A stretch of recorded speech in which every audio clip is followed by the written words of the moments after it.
प्यारे विद्यार्थियों, पहले वीडियो क्लिप में आप सब ने संसाधन और उनके विकास के बारे में पढ़ा। संसाधनों के प्रकार, नियोजन और किस प्रकार से विकास में संसाधनों का योगदान है, ये बातें पढ़ी। अब जो आगे संसाधन आता है, भू संसाधन। भू संसाधन सबसे मुख्य संसाधन है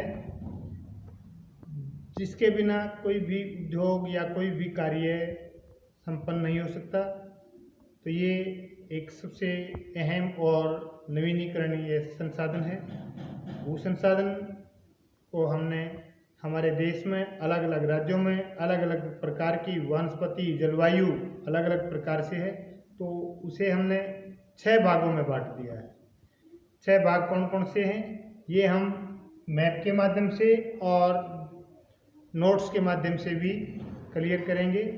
जैसे जलोढ़ मिट्टी, काली मिट्टी, लाल मिट्टी, लेटराइट और बालू पर्वतीय या वन, ये 6 प्रकार की मिट्टी है। इनका अलग अलग प्रकार से हम विस्तार से वर्णन करेंगे।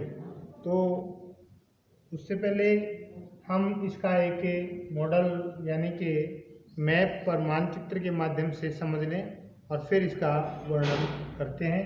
तो मैप भी आप लोग जैसे 9वीं क्लास में आकृति और स्थिति में पढ़ा था, तो हमारी आकृति के आधार पर भी जैसे हम एक बार मैप बना लेते हैं।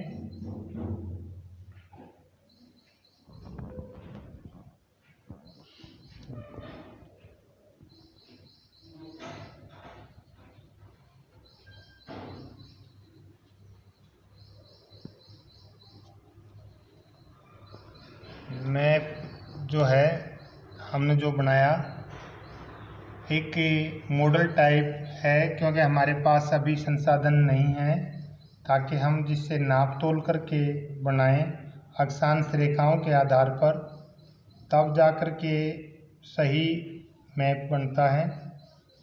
लेकिन यहाँ सीधा फ्री हैंड होने के कारण आकृति लगभग बनाने की कोशिश हमने की, तो अब ये डिज़ाइन सही हम बना लेते हैं।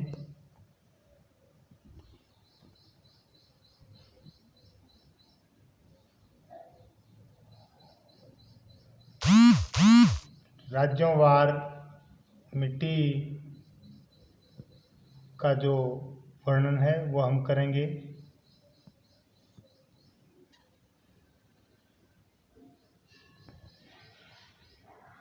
ताकि आप लोगों को, जैसे हम और दूसरे चैप्टर यहाँ जोड़ते हैं, दूसरे खनिजों का, वनों का, वर्षा का, सब के सब एक ही चैप्टर के साथ जोड़ करके हम पढ़ सकते हैं। तो जैसे पहले यहाँ हमने पढ़ा कि जलोढ़ मिट्टी। जलोढ़ मिट्टी नद कौन सी है, नदियों के निक्षेप में जो बहा कर लाई गई मिट्टी है वो जलोढ़ मिट्टी है। इसमें मिट्टी के मोटे कण और कृत्तिकाएँ होती हैं और ये बहुत ही उपजाऊ मिट्टी है। इसमें गेहूँ, चावल, गन्ना और दूसरी दलहन फसलें भी उगाई जा सकती हैं। यहाँ फसलों की गहन खेती होती है और जहाँ पर गहन खेती होगी वहाँ जनसंख्या की भी गहनता होगी। तो इससे स्पष्ट है कि उपजाऊ भूमि जहाँ है वह जनसंख्या घनत्व भी ज़्यादा है। तो यहाँ हम पढ़ रहे थे मिट्टी के बारे में। तो जलोढ़ मिट्टी के 2 पार्ट हैं, 2 तरह से बांटा गया है, एक नया बांगर और एक पुराना जलोढ़ और एक नया जलोढ़। पुराना जलोढ़ जो है उसको हम बांगर के नाम से भी जानते हैं और नया जलोढ़ जो है, नए जलोढ़ को हम खादर के नाम से जानते हैं, जो नदियों के किनारे पर स्थित होता है। जैसे हमारी जो 5 नदियां हैं, यहाँ पंजाब से बहने वाली जो नदियां हैं, या इधर गंगा, यमुना और इधर ब्रह्मपुत्र, इधर से जो ब्रह्मपुत्र है, यहाँ ये जो अक्षेत्र है ये जलोढ़ मिट्टी का अक्षेत्र है। और इधर पूर्वी घाट में कृष्णा और गोदावरी, कावेरी, यहाँ जो अक्षेत्र है ये अक्षेत्र जो है जलोढ़ मिट्टी का है। अब इसके बाद है काली मिट्टी। काली मिट्टी महाराष्ट्र यहाँ, और यहाँ इधर सौराष्ट्र, थोड़ा इधर मध्य प्रदेश में। इसको हम कलर के माध्यम से भी पढ़ेंगे। अलग अलग टेबल यहाँ बना दी जाएगी।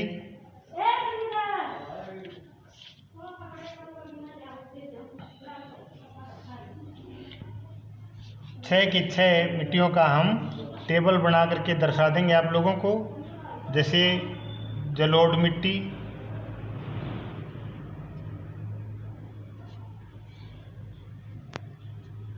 इसके हम प्लस का निशान ले लेते हैं। तो यहाँ जलोढ़ मिट्टी है,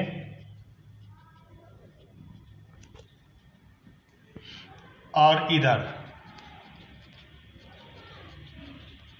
काली मिट्टी कै का निशान हम ले लेते हैं, काली मृदा। से स्पष्ट हो गया कि काली मिट्टी जो है महाराष्ट्र, सौराष्ट्र और मध्य प्रदेश में है। इसमें कपास की खेती ज़्यादा उगाई जाती है और इसे काली कपास मिट्टी भी बोला जाता है। अब बारी आती है लाल मृदा की। लाल मृदा जो है पश्चिमी बंगाल से इधर जो हमारा दक्कन का पठार है, क्या दक्कन का पठार, छत्तीसगढ़, उड़ीसा और मध्य प्रदेश, इस अक्षेत्र में लाल मिट्टी पाई जाती है। यहाँ ले का हम निशान ले लेते हैं। तो लाल मिट्टी। अब बारी आती है लाल मिट्टी के बाद लेटराइट।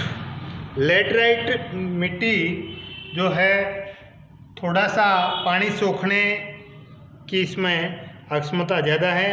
पश्चिमी घाटों में पहाड़ी अक्षेत्र की तलहटी में पाई जाती है।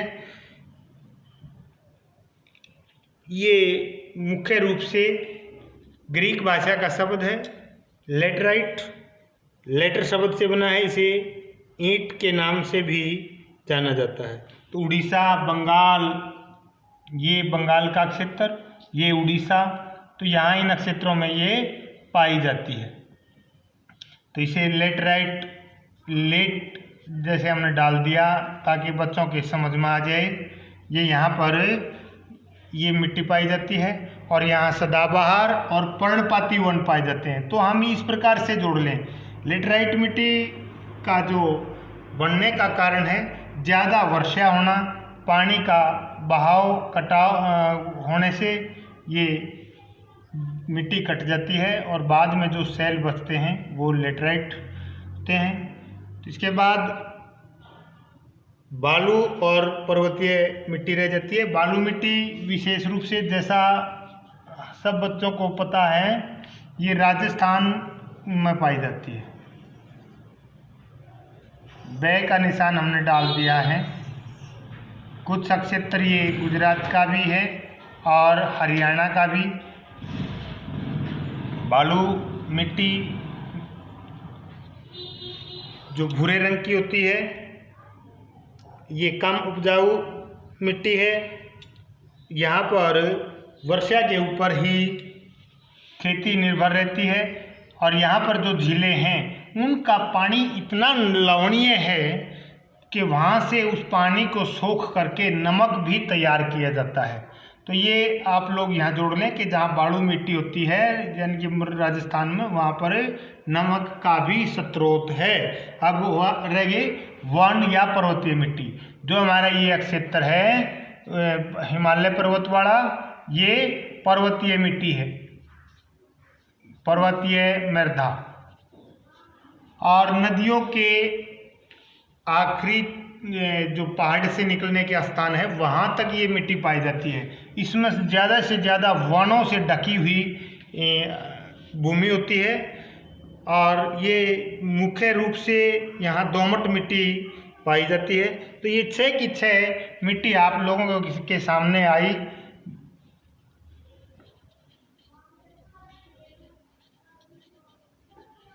क्षेत्रवार भी आप लोगों को पता चल गया है और अलग अलग सबका वर्णन किया गया। तो अब बारी आती है मृदा अपर्दन और संरक्षण की। मृदा अपर्दन का मतलब क्या है?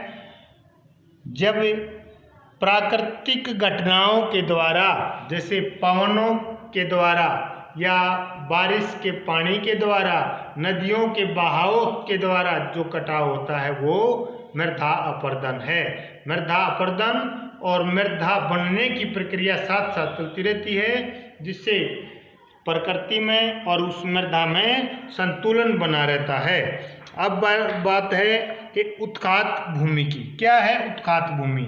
जब गोचारण के द्वारा, अत्यधिक खनन के द्वारा मिट्टी कट जाए और वहाँ पर नलिकाएं बन जाए, जिसको हम अवनलिकाएं कहते हैं, तो ये उत्खात है। उत्खात भूमि में खेती योग्य भूमि नहीं रहती।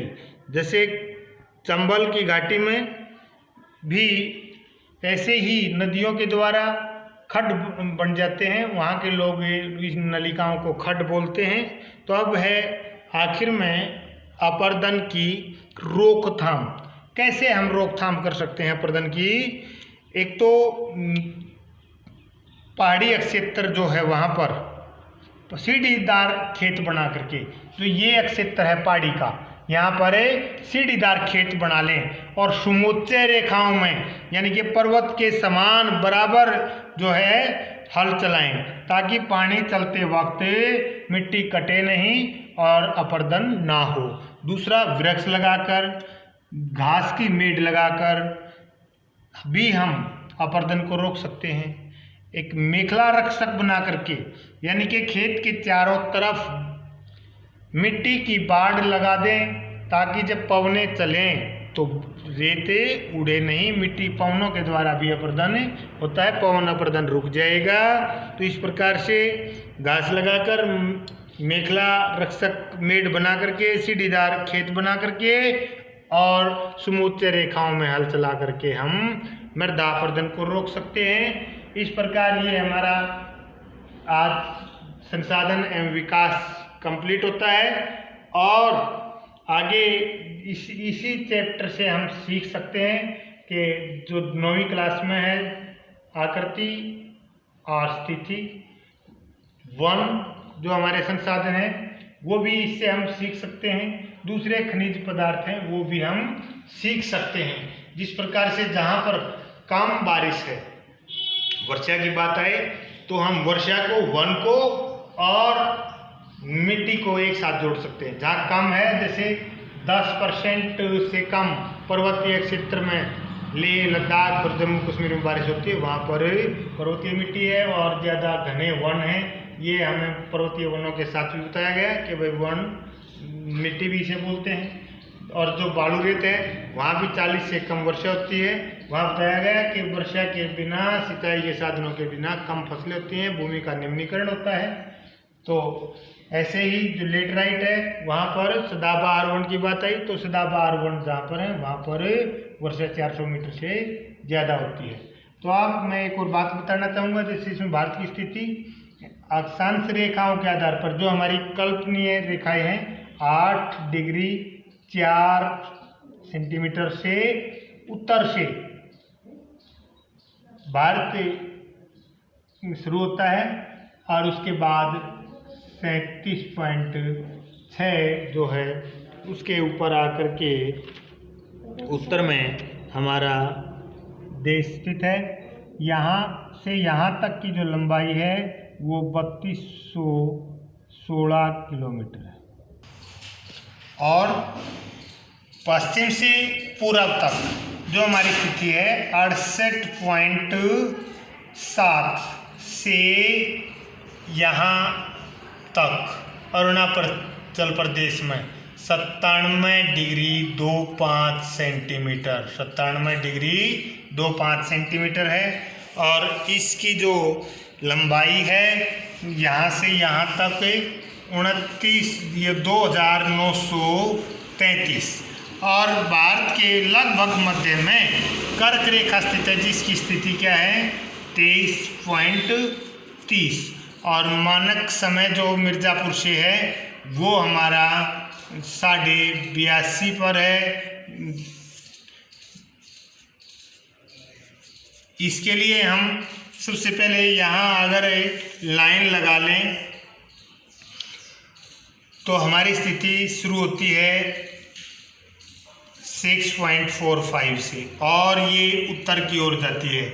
लगभग 4 सेंटीमीटर पर हम निशान लगा लें। 8 से इसके बाद 8 करेंगे शुरू, फिर 12, ऐसे ऐसे हम यहाँ 40 तक आ जाएं ताकि हमारा मैप बनाने में भी आसानी हो।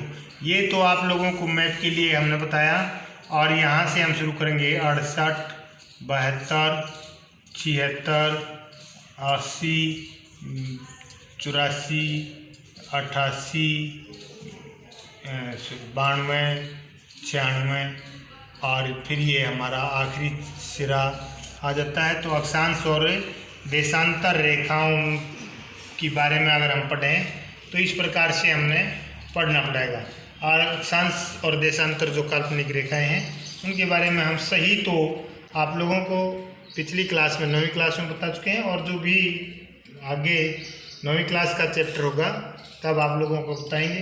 तो प्यारे विद्यार्थियों, मैं समझता हूँ कि इससे मैप के माध्यम से जो मृदा का हमने प्रकार बताए, मृदा का बंटवारा किया, तो 6 की 6 मृदाएँ आप लोगों को राज्य वाइज भी समझ में आ गई होंगी और बाकी उनका अर्थ भी और कौन कौन सी फसलें उगाई जाती हैं ये आप लोगों को समझ में आ गया होगा। और आप इसके नोट्स जो साथ में डाले जाएंगे वो साथ में वीडियो क्लिप चला करके समझ सकते हैं और उन्हें पढ़ सकते हैं। इसी के साथ आप सभी का धन्यवाद, और आप लोग सब अपनी कॉपी में इस काम को उतारें और पढ़ें याद करके। जय हिंद।